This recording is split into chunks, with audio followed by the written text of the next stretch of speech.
Now let's talk about your cover page. Don't underestimate the power of your cover page. Take advantage of it. This is the first point of encounter with your business plan. So make sure it is firstly attractive and visually appealing, and secondly communicates what your business is about. This is especially important if your business plan will be fished out of a pile. So make sure it stands out and says, "Read me, I'm worth it." What's next? Your summary. This is where you sell your dream. This is where you describe on a high-level basis what you are trying to achieve. How will it be set up? Who are you going to be working with? How much do you need? How much do you expect to make? Set the scene. Get the reader excited and curious. Make them want to read the detail.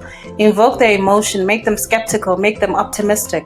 Make them want to unpack your thought process and make them want to dig in and get into it. Make them want to have a conversation with you. Your summary should deal with 6 key concepts: the description of the business, the vision, the mission, the business model, ownership, and financials.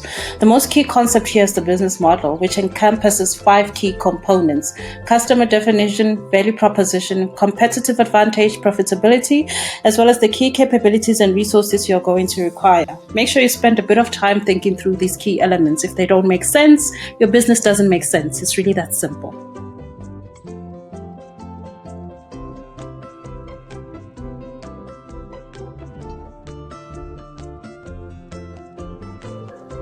Right, so what detail needs to be in your business plan?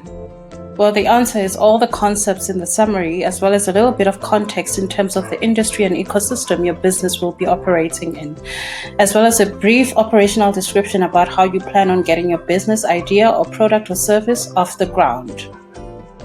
As you can see, this is a hospitality business, so a bit of background about the industry and country in which you wish to set up is critical to set the scene about the gap you're trying to fill in the market. If you're trying to create a market, that is, meet the needs potential customers don't yet know they have, then it's all the more important to spend a bit more time on the context. Use it to put forward the research that supports your assumption that customers have that specific need and that they'll respond to and demand your product once they discover that need.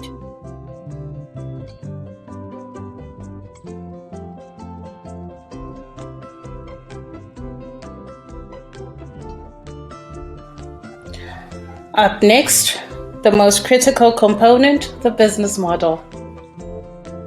Describe who your customers are.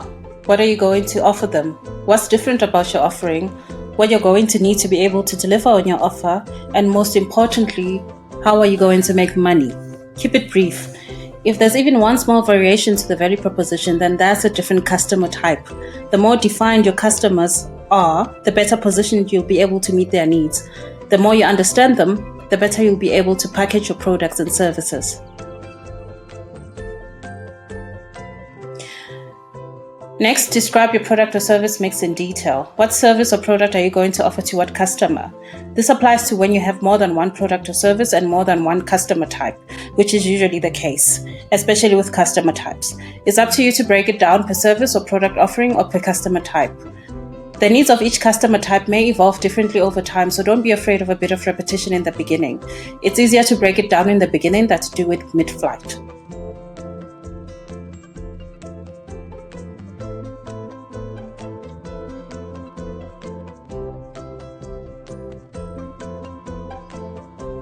Now let's move on to how the product or service is envisaged to be positioned in the market. First, we deal with the location. The location deals with where your customers are going to access your product or service. In this digital age, it won't always be a physical location depending on the type of product or service. So what's important here is to describe why the location was chosen. What's so special about it? That is, how does the specific location align to the vision? What attributes of this location present a critical opportunity for your business in relation to such factors as accessibility and attraction for customers?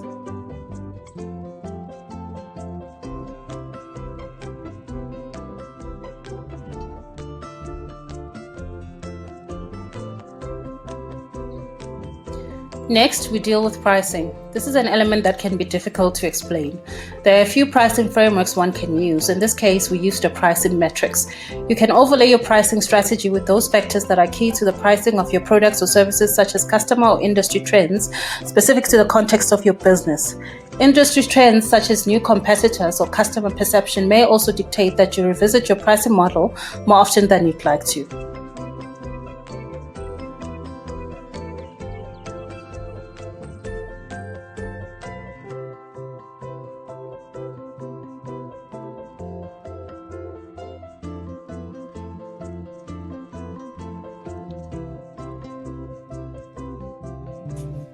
Lastly, your advertising plan.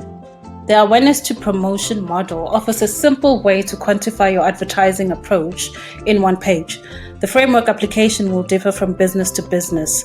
If your business addresses a need that is obvious to consumers, then your model will be heavier on the monetization and promotion side.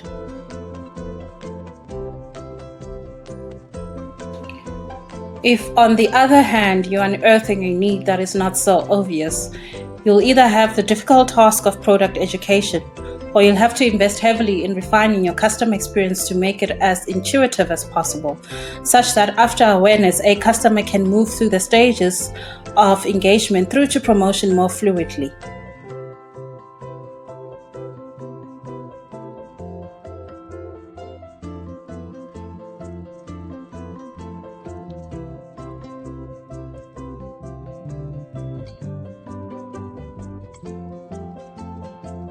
Lastly, team structure and ownership.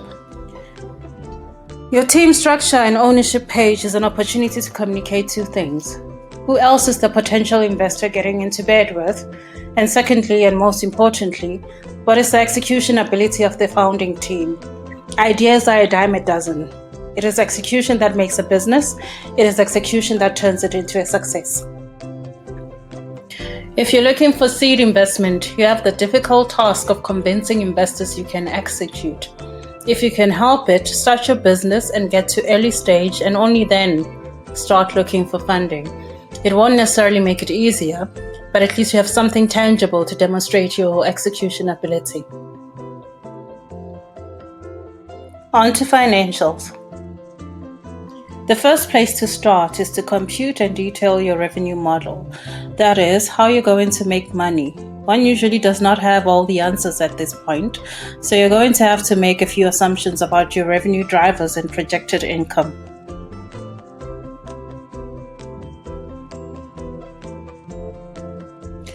In this case, our main revenue driver is occupancy. So we made a modest assumption of what we expect the occupancy rate to be.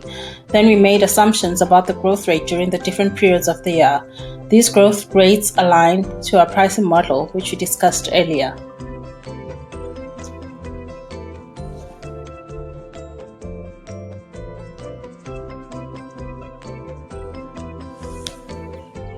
Make sure you list all your revenue sources.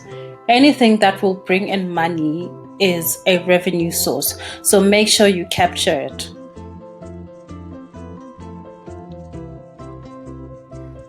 Once you're done with your assumptions, you can compute your actual revenue model, listing all your revenue sources, your projected growth rate each year, as well as your actual projected revenue per year.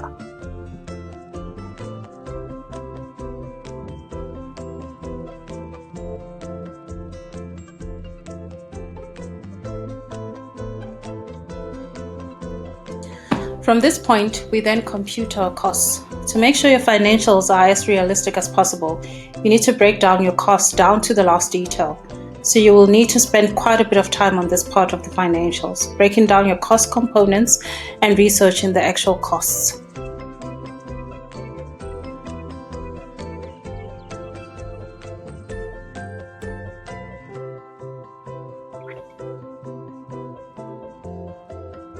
Detail the costs both on a unit basis as well as on a yearly basis for clarity, as well as to make it easier to compute the profit model.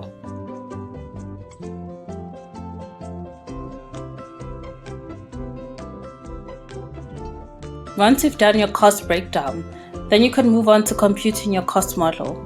Make sure to include the initial period of setting up, a period in which there would be no revenue coming in. Be as realistic as possible about the estimation of how long this period would be. Delays happen. If you can anticipate them, great.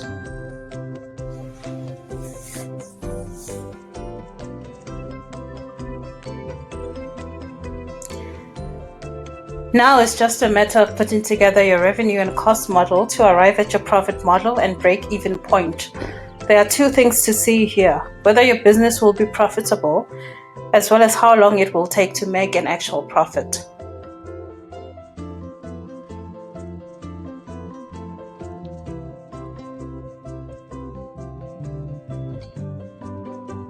Most profit models turn out to be really optimistic relative to what actually ends up happening in reality, but they are a good starting point to see if, all things remaining equal, the business has a chance at all.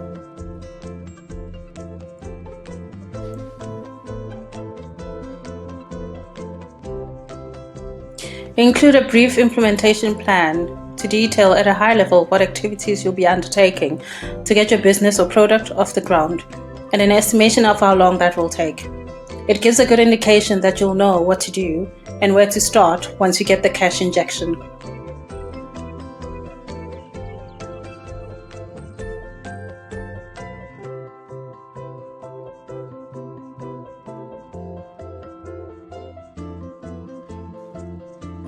And that's it. There's enough information here to help your potential investor or funder arrive at a decision about whether your business is worth putting money in. Now, be advised that there are other factors that come into play. A lot of investors also make their decision based on the kind of energy they get from the founder or founding team. We can't help you with that, but at least from a business plan front, you're covered. To purchase this business plan or template, contact us through the website or email smme@thevrbcfirm.com. Thanks for watching. Cheers for now.